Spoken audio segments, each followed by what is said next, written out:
চিরকাল শুনে এসেছি অ্যাশ অর অ্যাশ ব্লন্ড টাইপের কালারগুলো কখনোই ঘরে বসে নিজে নিজে করা সম্ভব নয়। এই ভুল ধারণাটা আজকে ভেঙে দিব। আজকে এই অ্যাশ ব্লন্ড কালারটা আমি কিভাবে ঘরে বসে নিজে নিজে করেছি সেটাই আপনাদের সাথে শেয়ার করব। তবে একটা কথা বলে রাখি, এটা আমার ফার্স্ট টাইম না। আমি আগে বেশ পপুলার কিছু ব্র্যান্ডের অ্যাশ ব্লন্ড কালার ঘরে বসে ট্রাই করেছি।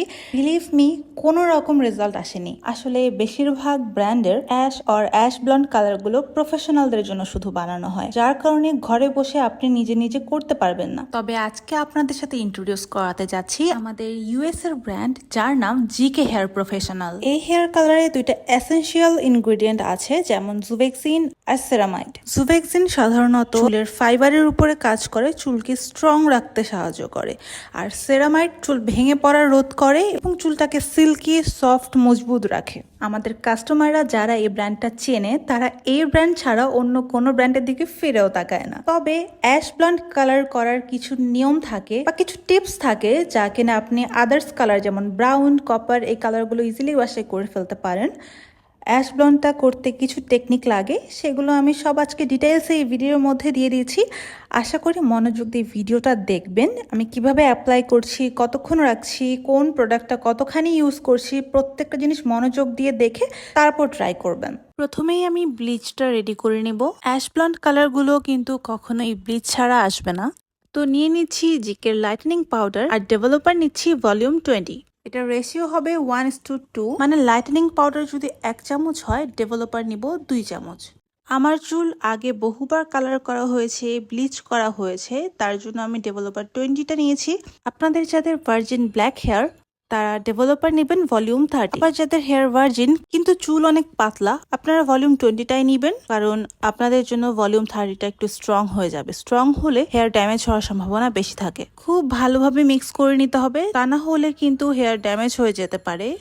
মিক্স করতে করতে যখন দেখবেন টেক্সচারটা ক্রিমি হয়ে গেছে, তখন বুঝবেন আপনার ব্লিচ রেডি। এরপর আমি আমার হেয়ারটা ভালোভাবে ব্রাশ করে হেয়ারগুলোকে 4 ভাগে ভাগ করে নিব। ব্লিচ অ্যাপ্লিকেশনের প্রসেসটা হচ্ছে, প্রথমে আমি আমার লোয়ার পোর্শনের হেয়ারগুলোতে ব্লিচ অ্যাপ্লাই করব, তারপর আমি আপার পোর্শনের দিকে যাব। এমন ভাবে ব্লিচটা অ্যাপ্লাই করতে হবে প্রতিটা চুলে যেন ব্লিচের কালারটা সমানভাবে লাগে। তা না হলে যেটা হবে, কোথাও খুব গাঢ় হবে, কোথাও খুব হালকা হবে, যেটা পরবর্তীতে দেখতে খুবই বাজে লাগে। আমি চুলের ভেতরে ভেতরে কিছু পার্টে স্টিক আকারে ব্লিচ করছি। পুরো মাথায় গোড়ার দিক থেকে করব না, তাহলে স্কিন টোনের সাথে ম্যাচ করবে না। ব্লিচ অ্যাপ্লাই করা হয়ে গেলে ভালোভাবে ফয়েল পেপার দিয়ে কভার করে দিতে হবে, তা না হলে বাহিরের বাতাসের কারণে ব্লিচের কালারটা পুরোপুরি আসবে না।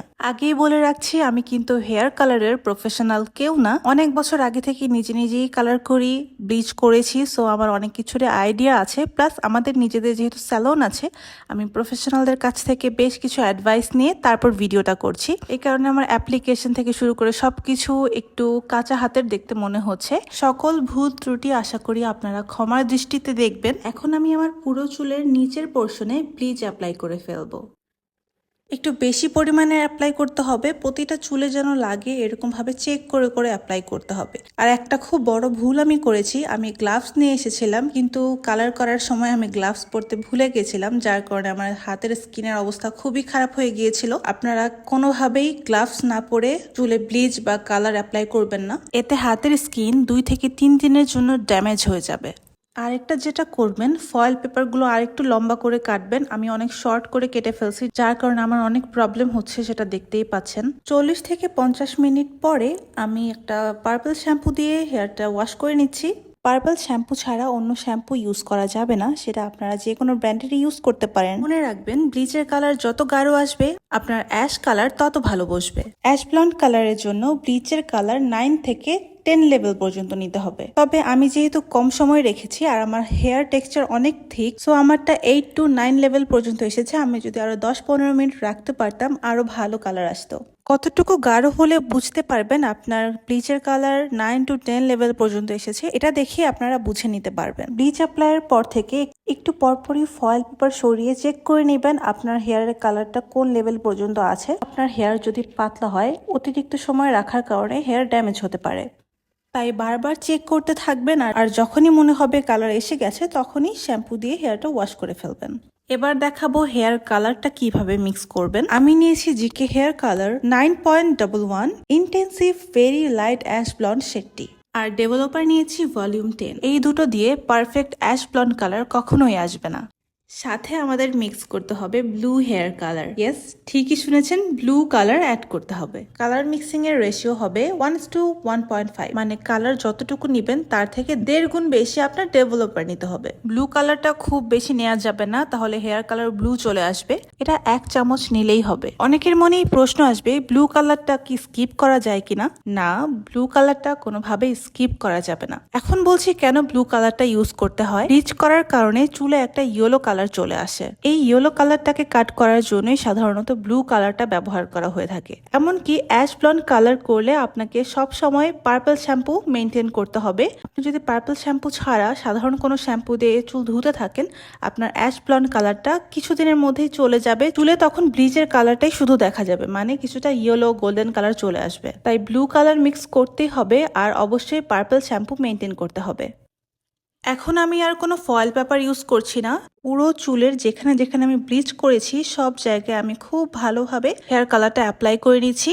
বেশি বেশি করে অ্যাপ্লাই করতে হবে, আর খেয়াল রাখতে হবে কোথাও যেন কম কোথাও বেশি এরকম না হয়। পুরো চুলে কালার অ্যাপ্লাই হয়ে গেলে ভালোভাবে চেক করতে হবে কোথাও কি কালার কম বেশি হয়েছে কিনা। আমার কালার অ্যাপ্লিকেশন শেষ হওয়ার পরে আমার কলিগ একটু চেক করে দেখছিল কোথাও কালার কম বেশি হয়েছে কিনা। যেখানে কালারটা একটু কম পড়েছে মনে হলো সেই জায়গাটা একটু ব্রাশ দিয়ে ব্লেন্ড করে দিল। এবার আমি হেয়ারটা ওয়াশ করে পরের দিনই ফাইনাল লুকটা নিয়ে আসছি।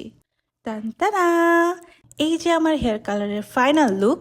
এত পারফেক্টলি অ্যাশ ব্লন্ড কালারটা আসবে আমি চিন্তাও করতে পারি নাই। আমি এর আগে অনেক রিনাউন্ড ব্র্যান্ডের অ্যাশ ব্লন্ড কালার ঘরে ট্রাই করেছি, কখনোই কালার আসে নাই, কারণ সেগুলো শুধুমাত্র প্রফেশনালদের জন্য ছিল। তবে আমাদের জিকে হেয়ার কালার প্রফেশনালদের জন্য তো অবশ্যই, পাশাপাশি আপনি চাইলে যেন ঘরে বসেও হেয়ার কালার করতে পারেন সেভাবেও ফর্মুলেশন করা। যেদিন হেয়ার কালার অ্যাপ্লাই করবেন সেদিন কিন্তু শ্যাম্পু করা যাবে না, তার পরের দিন শ্যাম্পু দিয়ে ওয়াশ করতে হবে। আর অবশ্যই পার্পল শ্যাম্পু ইউজ করতে হবে, সেটা যে কোনো ব্র্যান্ডেরই ইউজ করতে পারেন। আমাদের সবগুলো কালার আপনারা হোলসেলেও নিতে পারবেন, রিটেলেও পারচেস করতে পারবেন।